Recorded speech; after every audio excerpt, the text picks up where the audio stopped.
नमस्कार दोस्तों, आज हम आपको वट सावित्री व्रत पर सुनी जाने वाली सत्यवान और सावित्री की कथा सुनाने जा रहे हैं।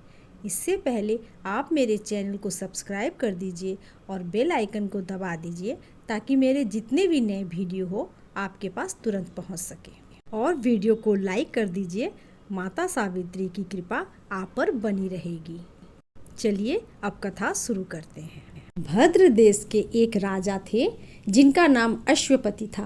भद्र देश के राजा अश्वपति की कोई संतान न थी। उन्होंने संतान की प्राप्ति के लिए मंत्रोच्चारण के साथ प्रतिदिन 1,00,000 आहुतियाँ दी। 18 वर्षों यह क्रम जारी रहा।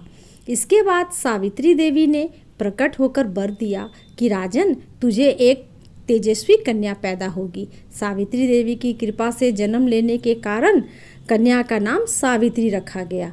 कन्या बड़ी होकर बेहद रूपवान हुई। योग वर न मिलने की वजह से सावित्री के पिता दुखी थे। उन्होंने कन्या को स्वयं वर तलाशने भेजा। सावित्री तपोवन में भटकने लगी। वहाँ साल्व देश के राजा द्रुमतसेन रहते थे।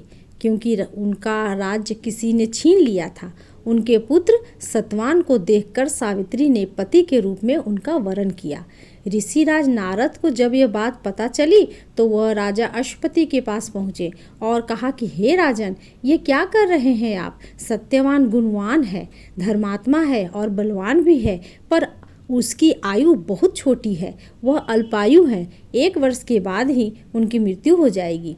ऋषिराज नारद की बात सुनकर राजा अश्वपति घोर चिंता में डूब गए। सावित्री ने उनके कारण पूछा तो राजा ने कहा कि पुत्री, तुमने जिस राजकुमार को अपने पति के रूप में चुना है वह अल्पायु है। तुम्हें किसी और को अपना जीवन साथी बनाना चाहिए। इस पर सावित्री ने कहा कि पिताजी, आर कन्याएं अपने पति का एक बार ही वरण करती है। राजा एक बार की आज्ञा देता है और पंडित एक बार ही प्रतिज्ञा करते हैं और कन्यादान भी एक बार ही किया जाता है। सावित्री हट करने लगी और बोली, मैं तो सत्यवान से ही विवाह करूंगी। राजा अश्वपति ने सावित्री का विवाह सत्यवान से कर दिया। सावित्री अपने ससुराल पहुंचते ही सास ससुर की सेवा करने लगी। समय बीतता चला गया। नारद मुनि ने सावित्री को पहले से सत्यवान की मृत्यु के दिन के बारे में बता दिया था। वह दिन जैसे जैसे करीब आने लगा, सावित्री अधीर होने लगी। उन्होंने 3 दिन पहले से ही उपवास शुरू कर दिया।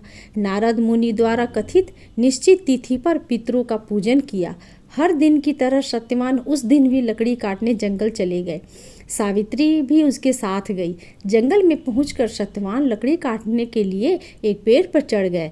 तभी उनके सिर में तेज दर्द होने लगा। दर्द से व्याकुल सत्यवान पेड़ के नीचे उतर गए। सावित्री अपना भविष्य समझ गई। सत्यवान को सिर को गोद में लेकर सावित्री सिर को सहलाने लगी। तभी वहाँ यमराज आते दिखे। यमराज अपने साथ सत्यवान को ले जाने लगे। सावित्री भी उनके पीछे पीछे चल पड़ी।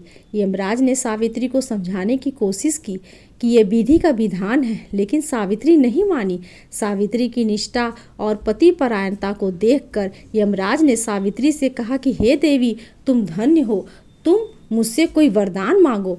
सावित्री ने कहा, मेरे सास ससुर बनवासी और अंधे हैं, उन्हें आप दिव्य ज्योति प्रदान करें। यमराज ने कहा कि ऐसा ही होगा, जाओ अब लौट जाओ। लेकिन सावित्री को अपने पति सत्यवान के पीछे पीछे चलती रही। यमराज ने कहा कि देवी, तुम वापस जाओ। सावित्री ने कहा कि भगवान, मुझे अपने पतिदेव के पीछे पीछे चलने में कोई परेशानी नहीं है। पति के पीछे चलना मेरा कर्तव्य है। यह सुनकर उन्होंने फिर से उन्हें एक और वर मांगने को कहा। सावित्री बोली, हमारे ससुर का राज्य छिन गया है, उन्हें पुनः वापस दिला दे। यमराज ने सावित्री को यह वरदान भी दे दिया और कहा कि अब तुम लौट जाओ। लेकिन सावित्री पीछे पीछे चलती रही। यमराज ने सावित्री को तीसरा वरदान मांगने को कहा।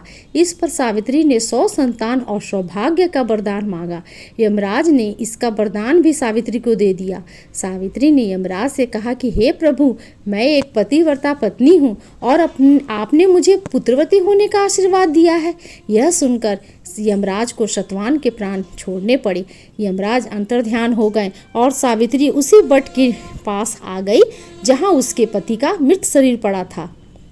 सत्यवान जीवित हो गया और दोनों खुशी खुशी अपने राज की ओर चल पड़े। दोनों जब घर पहुँचे तो देखा कि माता पिता को दिव्य ज्योति प्राप्त हो गई है। इस प्रकार सावित्री सत्यवान चिरकाल तक राज सुख भोगते रहे।